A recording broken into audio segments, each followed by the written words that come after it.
Welcome back to Ancient Egypt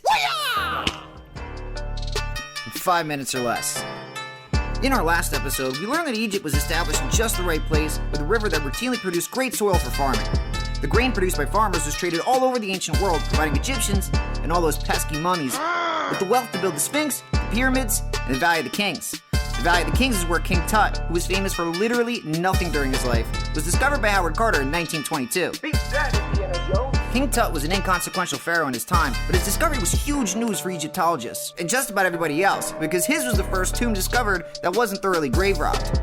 Famous without talents, with wealth inherited from his father, it sounds kind of familiar. Tut would have had some pretty posh neighbors too, and some other pharaohs buried there. Hatshepsut, one of history's first known female rulers, and the great Ramses II, whose new crib is the Egyptian Museum in Cairo. Ramses II, who still maintains a gorgeous set of red hair, is more than just a set piece. As pharaoh and emperor, he led Egypt during one of its most prosperous times. But unfortunately for Egypt, the bill eventually came due. Then again, if my empire did fall, I'd be happy to know tourists are still snapping photos of my luscious and air-conditioned corpse. All good things come to an end, and the new kingdom eventually fell just prior to the first millennium BC. For the next 3,000 years, Egyptians would have a host of new rulers at the dinner table. The Kushites came from the south, the Persians came from the east, and the Greeks came from the north. Macedonian general Alexander the Great invaded Egypt in 332 BC, but at least he was a better host. In fact, I think he got 5 stars at his luxury Airbnb. Alexander established Alexandria, one of not 5, not 6, but 70 cities named after him. Situated on Egypt's northern shore, Alexandria truly became the Amazon Whole Foods of the ancient world, providing grain for a host of customers across the Mediterranean Sea. Historians agree Alexander was admired by many Egyptians, and it is in big part because he adopted Egyptian customs.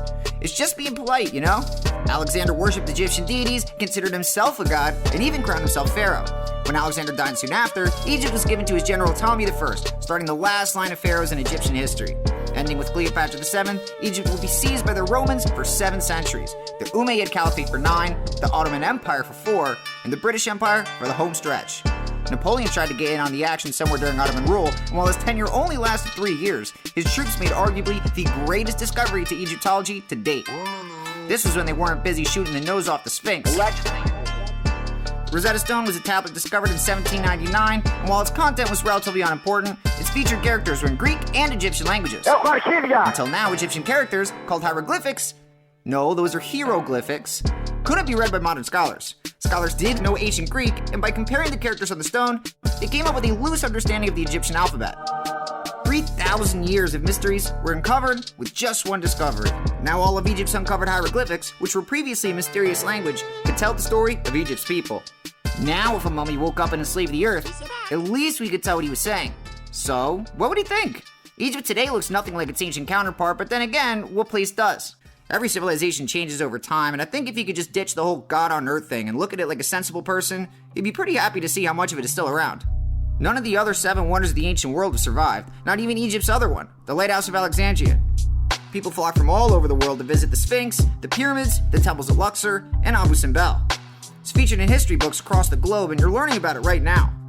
It's funny that Egyptians thought mummification would bring pharaohs eternal life, because in a way, it kinda did.